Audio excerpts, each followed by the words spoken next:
যতটুকু বুঝি আমাদের নেত্রী ওনার সাথে আমি অত্যন্ত ঘনিষ্ঠভাবে কাজ করে আল্লাহ পাক আমাকে সুযোগ দিয়েছিল।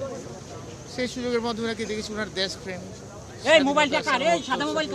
কোনো আপোষ করে নাই। এত কাছে থেকে ওনার সাথে আমি কাজ করেছি। তারপর দেশের জনগণের যানবাহনের নিরাপত্তার ক্ষেত্রে আপোষহীন ছিলেন। যখন আমি যা চেয়েছি নির্দেশে তাই উনি আমাকে দিয়ে দিয়েছেন।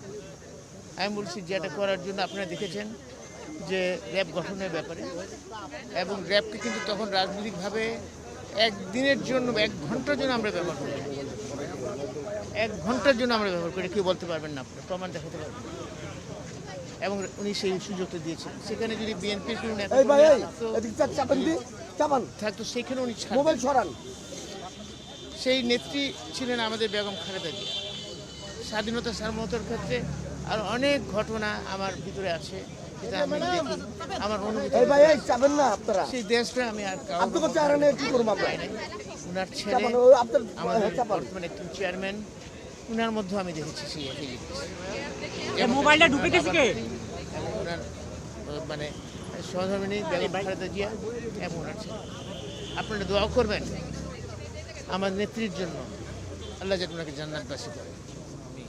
আর পাশাপাশি দোয়া করবেন আমার নেতা যাতে ওনাকে ওনার উপর অর্পিত দায়িত্ব অতি ন্যায্যতার সাথে সঠিকভাবে পালন করতে পারেন, যাতে দেশের জনগণ উপকৃত।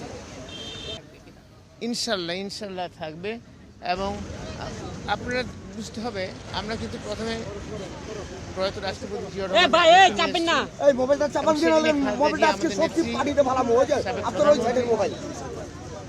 উনিও সেই একই জিনিস নিয়ে আসছেন, এবং আমাদের নেতা তারেক রহমান সাহেব ওই একই জায়গায় থেকে আমরা আসছি।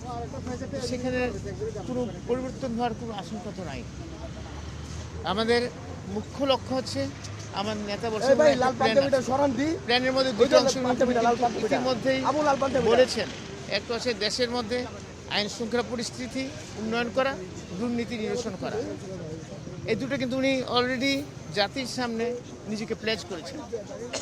আপনি নিশ্চয়ই বুঝতে পারেন উনার কথাবার্তা, উনার কনফিডেন্সটাকে, লেভেলটাকে আপনি নিশ্চয়ই বুঝতে পারেন। ইনশাল্লাহ দোয়া করবেন, আল্লাহ যদি রহমত করে ইনশাল্লাহ তারা আমরা সেটা উনি সেটা অ্যাচিভ করবেন। দোয়া করুন, ভালো থাকবেন।